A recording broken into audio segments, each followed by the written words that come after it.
Gardening 101. Now, I know we are in March and spring is approaching, it's in the air, birds are chirping, you're starting to see some flowers grow and all of that stuff. So I said, you know what? What better time than now, okay, to start planning your herb garden? All right. I think it's very important to have an herb garden of your own. That way you can pick your plants at the right time to ensure maximum potency. A lot of people ask me that. How do I know if it's pure and all of that? Well, what better way to know than to pick it yourself, grow it, pick it yourself at the right time, at the right hour, and know for 100% certain that this is the actual plant. It is very strong and it's going to do its job. So I wanted to talk to you in two phases. One, I wanted to give you some tips about the planning phase, things to consider when creating your herb garden. And then in the second half of this, I wanted to give you 5 tips to actually help you create your herb garden. All right, so let's get into this. Now, before I get started, let's talk about the benefits, okay, of creating your herb garden. One of the first main benefits, okay, of creating your herb garden is that you have medicine on hand at your fingertips anytime you need it for free. Okay, let me say that again. You have medicine on hand anytime you need it, okay, for free. Now, of course, you pay a small amount in the beginning, all right, to get like the soil and the containers if you're doing containers or not, the seeds and that type of stuff. But it is in nowhere compared to what you would be paying in pharmaceutical medication. All right. So that is a huge benefit. And one of the most, the biggest benefit is that you have the medicine in your garden that you can go out there and get. You can treat your family. You don't have to wait. You don't have to hear, oh, I'm sorry, it's the prescription is backed up. We don't have it. We're out of it. You're out of luck. You can't get it. Your insurance won't pay for it. You won't have to hear those things. So that is one of the biggest benefits is the cost. It's free. Once you start, it starts harvesting and those type of things. The other thing is you have it at your fingertips. It's right there whenever you need it. All right. You can teach your children how to grow herbs and grow plants and all this other stuff to further help benefit your family. And then if you grow enough, then you can help your community. Or maybe if you have neighbors, one neighbor can grow this variety of herbs and the other neighbor can grow that variety of herbs. You can swap. You can really start to build a community of people that are trying to help other people. I mean, you don't want to always have to try to make a buck.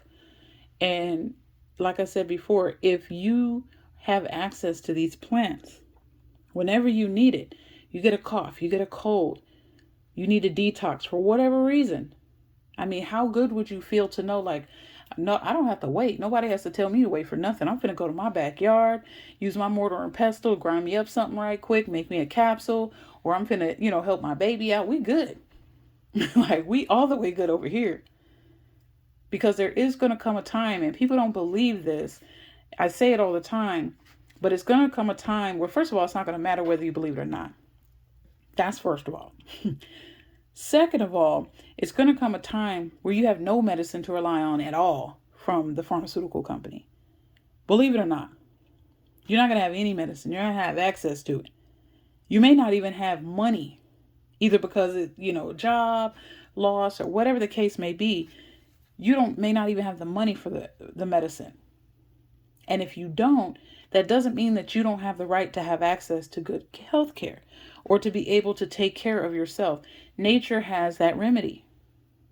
And so rather than just relying on one particular system, how much more is it important for you to take that information in, say, you know what, I'm going to take responsibility and take charge of my own health, my family's health, and I'm going to make sure that we have the medicine that we need.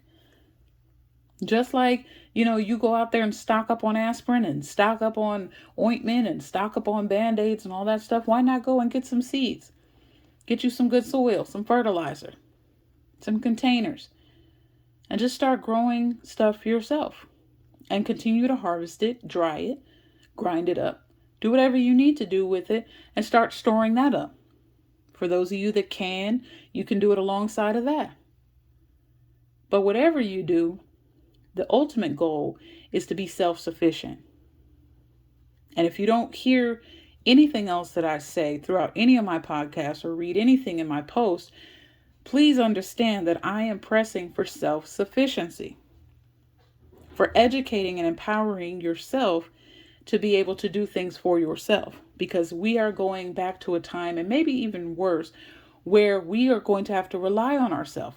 We're going to have to rely on the land. We're going to have to rely on 100% day in and day out from the Most High. We're going to have to rely on Him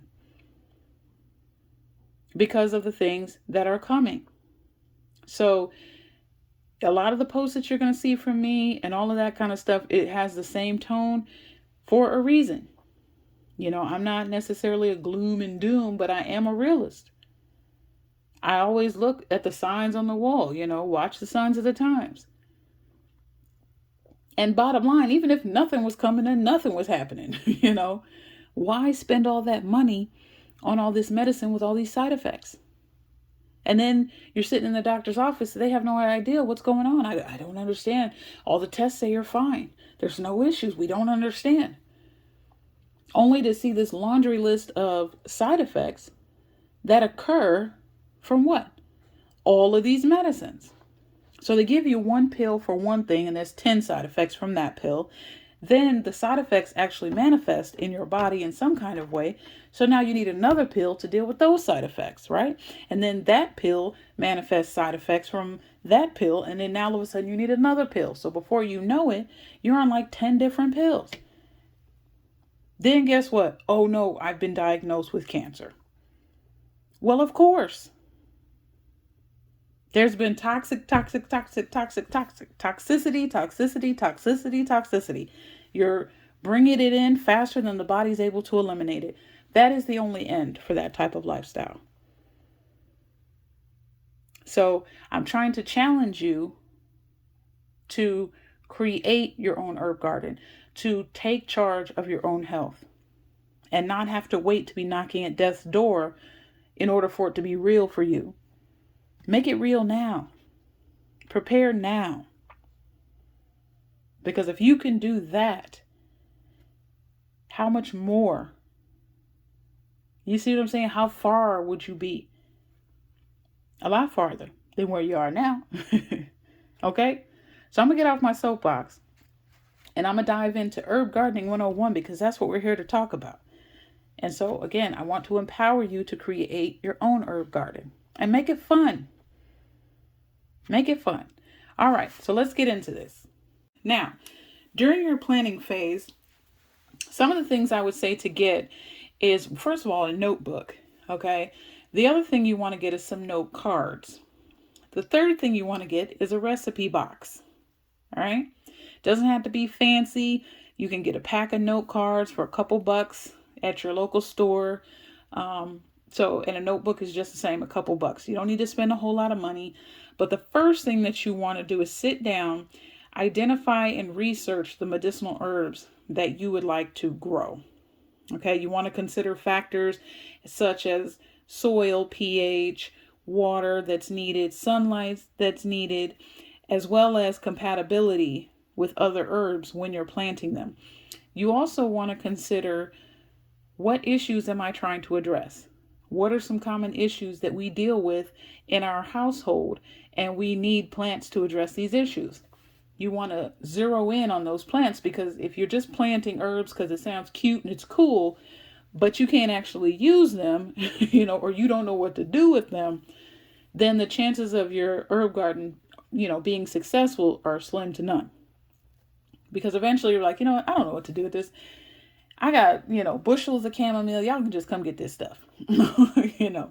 You don't want to do that. Okay. We don't want you to do that. We want you to have a thriving herb garden, but you definitely have to prepare first. So make sure you identify the herbs that you want and make sure you do that research. Now, number 2, choose the right location. So with most herbs as well as vegetables, they need a sunny spot with well-drained soil. So you want to make sure that you have that area, whether it's in your backyard or if it's on your patio, wherever it is, on those recipe cards that you make for each plant, because I want you to create a recipe card. Okay, for each one, this is the plant, this is what it addresses, this is what its soil pH needs are, its water needs are, its sunlight needs are.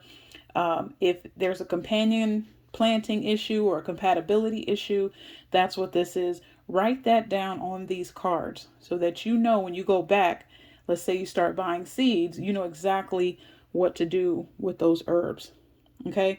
You also want to write down, the types, of sunlight. Sometimes the plants may need full sunlight, some may need partial.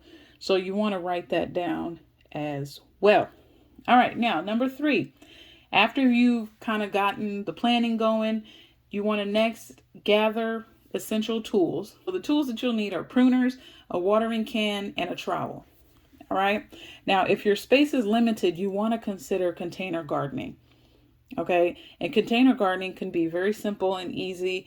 And you can do it on your balcony, or if you do have a backyard and you just don't want to dig up, in the soil, you can do container gardening. It's simple and easy to do. It's easy to kind of move things around, so keep that in mind. Take that in consideration if that's something that you would like to do.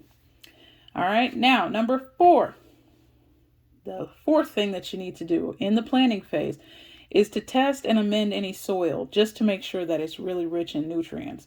Because if the plants obviously don't get the nutrients they need, it's just like us. We don't get the nutrients we need, we have growth issues, or we have physical issues. The plants have physical issues and they can't grow. So you want to make sure that you have, soil that has a lot of nutrients. And you can also add organic matter like compost and things like that to enhance the fertility of your soil. Okay, so take that into consideration. Write that down on your note cards. What type of compost, or what type of fertilizer that you need or that they best need to grow.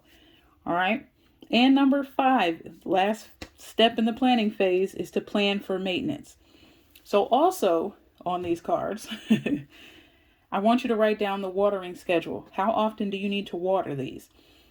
If, as far as pruning and harvesting, these things need to happen regularly so that your plant can continue to stay healthy and to grow and produce for you. All right. If you just kind of leave them out there, then the plant's like, hey, I don't need to produce anything else because I already have an abundance just hanging around. So prune, okay, regularly as well as harvest. Okay. And this will encourage the plants to be healthy and to grow. All right. So that is the planning phase. Now, I just wanted to get these tips out here, so I don't anticipate a long podcast today, but I just wanted to kind of stay in alignment with my post that I've been posting on all my social media sites, talking about herb gardening because I think it's important. All right. Now, let's talk about the creation phase. I'm going to give you 5 tips to help you create your garden. Now, the first tip is start with easy to grow herbs. And some of these are like your mint, your basil, chamomile. Okay. And all of these herbs that I just mentioned have medicinal value. Okay.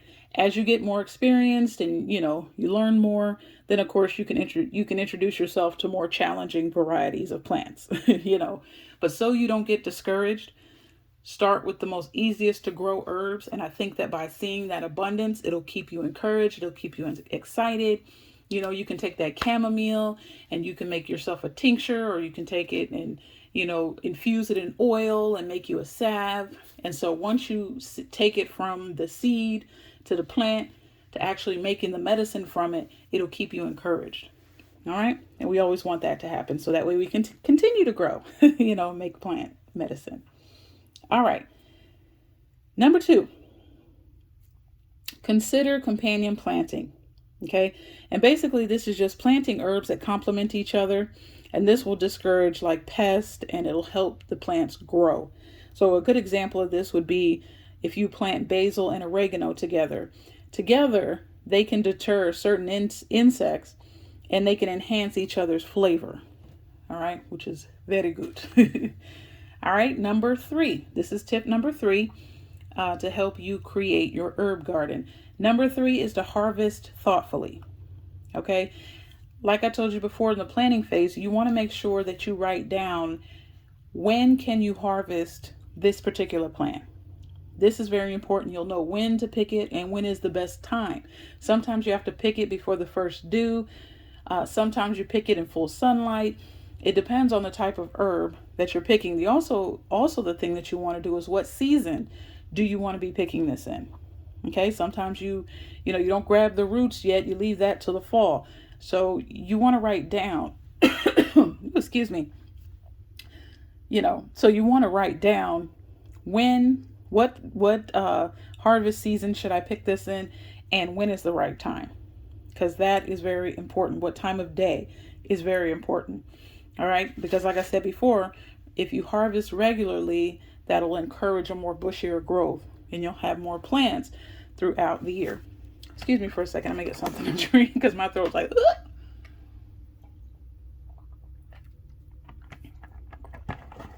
All right. Thank you for being patient.